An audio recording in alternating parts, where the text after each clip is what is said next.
The first thing Robert heard was a bell. Traying, traying, traying.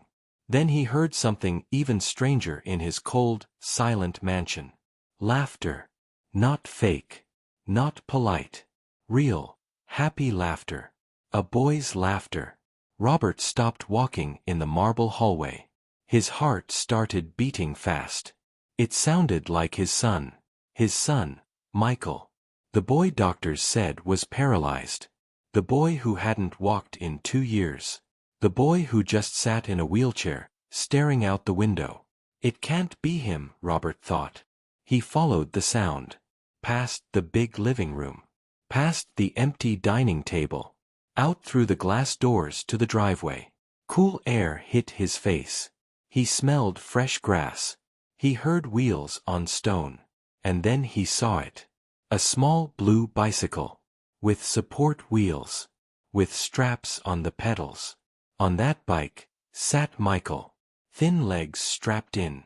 Hands on the handlebar. Hair flying in the wind. Eyes shining. Behind him, running, breathless, was the maid. Emma. The poor girl from the slums. The same girl he warned. Do your work. Don't touch my son. You are staff, not family. But now she was shouting. Come on, Michael. You're doing it. You're not broken, you're alive. The bell rang again. Traying, traying. And then, Michael's feet pushed the pedals. Just a little. But they moved.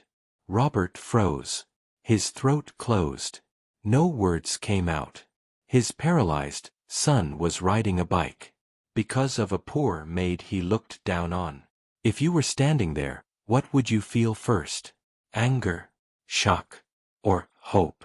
This was the moment that would burn his pride, test his heart, and change everything. Before that day, the mansion was a rich prison. No one laughed. No one talked loud. All staff knew one rule. Don't disturb Michael. Michael was once a wild, happy boy. Racing his blue bike down the driveway. Shouting, Dad, look how fast I am. His mother, Sophia, clapped and laughed. Then the accident happened. Rain. A crash. Screams. Sophia died. Michael survived, but his legs didn't. Doctors said, paralyzed from the waist down. He needs therapy, but more than that, hope and love. Robert heard only, he'll never walk again. So he ran from his pain. He hid in his office. Shouted at staff. Fired people for small mistakes.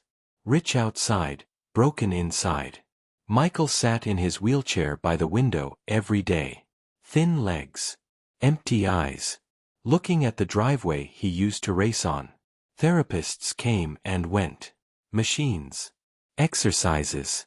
Nothing changed. Because his heart had given up. One morning, a new maid arrived. Her name was Emma. Poor clothes. Tired eyes. Strong heart. The butler, John, warned her. You clean. You keep quiet. And you stay away from the boy. Mr. Robert doesn't want staff getting close. Clear. Yes, sir, she said. But as she passed Michael's open door, she saw him. A boy in a chair. Sunlight on his face. A broken toy car at his feet. Their eyes met for 1 second. She saw something worse than pain, no hope. She wanted to say, hi. But she walked on. That night, she couldn't sleep. He's alive but looks dead, she thought. Someone has to do something. She was just a maid. Just a poor girl. But sometimes, the people with the least power feel the most. Next day, Emma stopped at his door again. She knocked softly. Good morning. I'm here to clean, she said. No answer. But he didn't tell her to go away either. She started dusting. On the desk, she saw a photo, little Michael on a blue bike, his mom beside him, both laughing. You liked bikes? She asked quietly. For a moment, silence. Then a low voice. I used to race, Michael said. Emma turned, surprised. You did. He nodded a bit. Down the driveway. Mom screamed. Michael, slow down. I never did. His eyes softened. Then turned sad. Now I can't stand. What's the point? Emma's heart hurt. I'm sorry, she said. Just then, Evelyn, Robert's sister, walked in. Fancy dress. Sharp voice. What is going on? She snapped. You, Maid. Why are you talking to him? You are not his friend. I was just cleaning, ma'am, Emma said. Evelyn touched Michael's hair. My poor broken boy, she said loudly. You don't need to try. We will take care of you forever. At the word broken, Michael's eyes went hard. He turned away from her hand. When she left, the room felt heavy. You are not broken, Emma said softly. Michael looked at her. No, he asked. You're hurt, she said. That's different. A tear slipped out of his eye. You talk like my mom, he whispered. Is that bad? Emma asked. He shook his head. It's the first time someone said that since she died. That night, Emma lay on her small bed and whispered. He loved bikes. He loved racing. If his legs won't move for therapy, maybe they'll move for something he loves. Next day, on her break, she walked to the poor side of the city. Old streets. Broken shops. In a small junk shop, she saw a dusty blue bike. How much? She asked. The shopkeeper laughed. It's broken. Very cheap. No one wants it. I do, she said. As she dragged the bike back, her arms ached. But her mind was clear. I know I'm poor, she thought. But I can still give him one thing money hasn't. Hope. Emma hid the bike in a corner of the garden, behind tall bushes, covered with an old sheet. In her breaks, she fixed it, cleaned the frame, straightened the wheel, added small side wheels, made straps from torn cloth. One afternoon, when the house was quiet, she wheeled Michael to the garden. Where are we going? He asked. Just some fresh air, she smiled. They reached the hidden corner. She pulled off the sheet. The blue bike stood there, old but ready. Michael stared. That looks like my bike, he whispered. I found it, Emma said. Thought, maybe you'd like to see it. He stared at his legs. My legs don't work, he said bitterly. What's the use? Emma knelt in front of him. You have some feeling in them, right? He nodded. A little. Then we start with a little, she said. He took a shaky breath. Stand me up, he whispered. She blinked. Are you sure? No, he said. But I'm tired of feeling dead. Slowly, she helped him stand. His legs shook. He winced. It hurts, she asked. A bit. But sitting forever hurts more, he said. Carefully, she got him on the bike seat. Strapped his legs and waist. I've got you, she said. I won't let you fall. She began to push. The wheels rolled. The wind kissed his face. His heart pounded. I remember this, he whispered. The sound, the air. Day after day, they did this. At first, she did all the work. Then one day, as she pushed, she felt a tiny pushback. The pedal moved on its own. She stopped. Michael, was that you? He panted. I told my foot to push, he said. And it did. A little. Emma's eyes shone.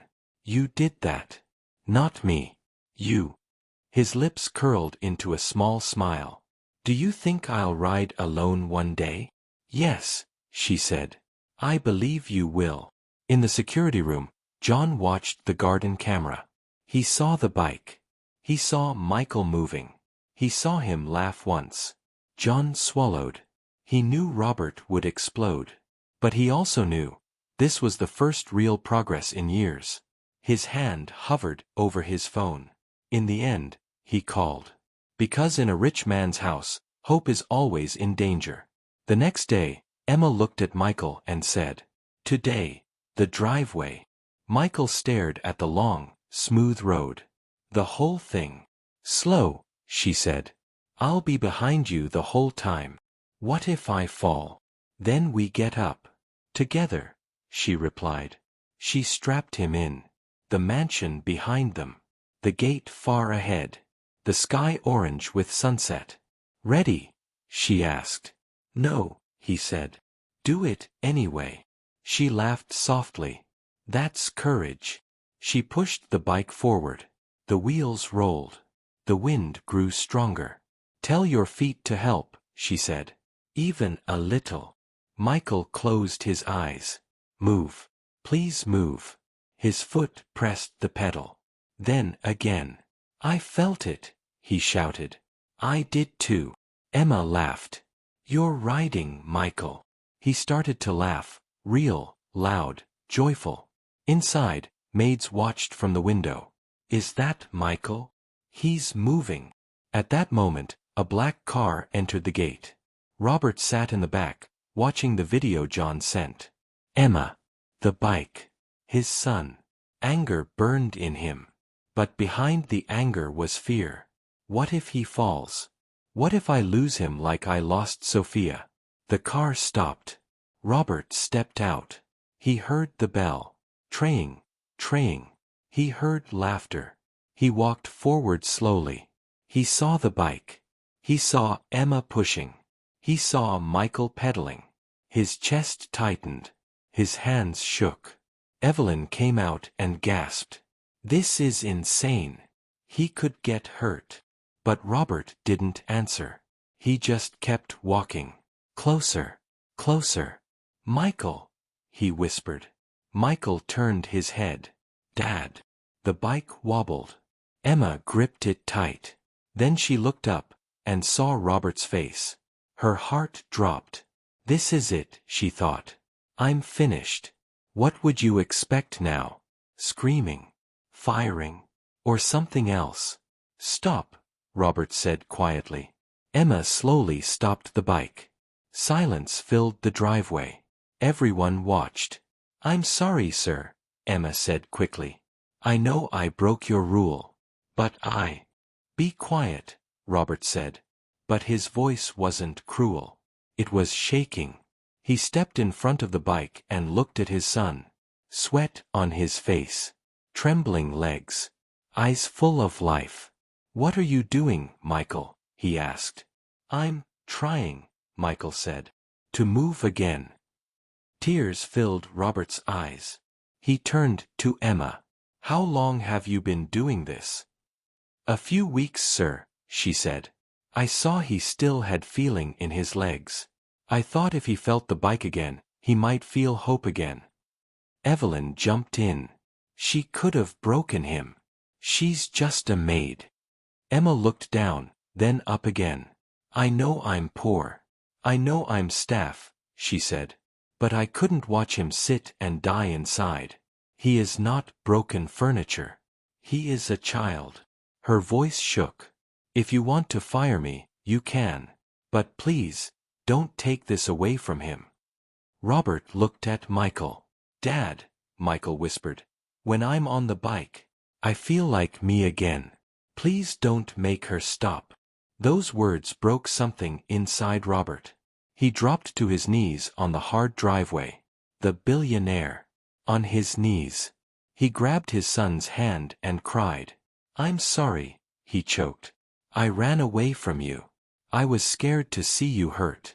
I chose my pain over yours. I was a coward, Michael. Michael's lips trembled.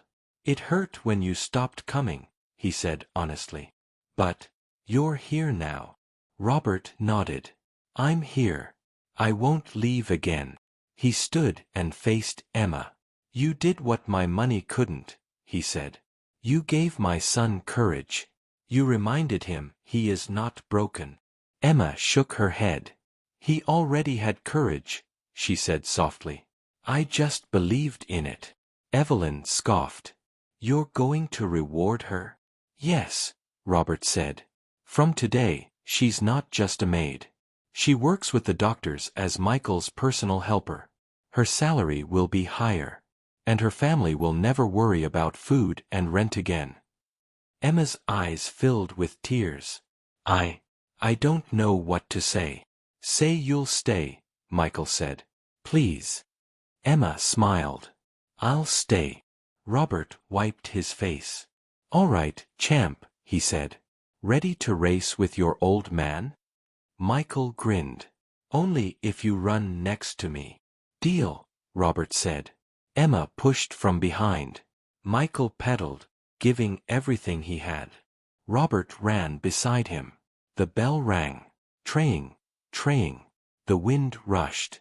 Laughter filled the air. The cold mansion finally felt warm. Robert learned that day, money can buy doctors and machines, but sometimes, a poor maid's heart is what truly brings a child back to life.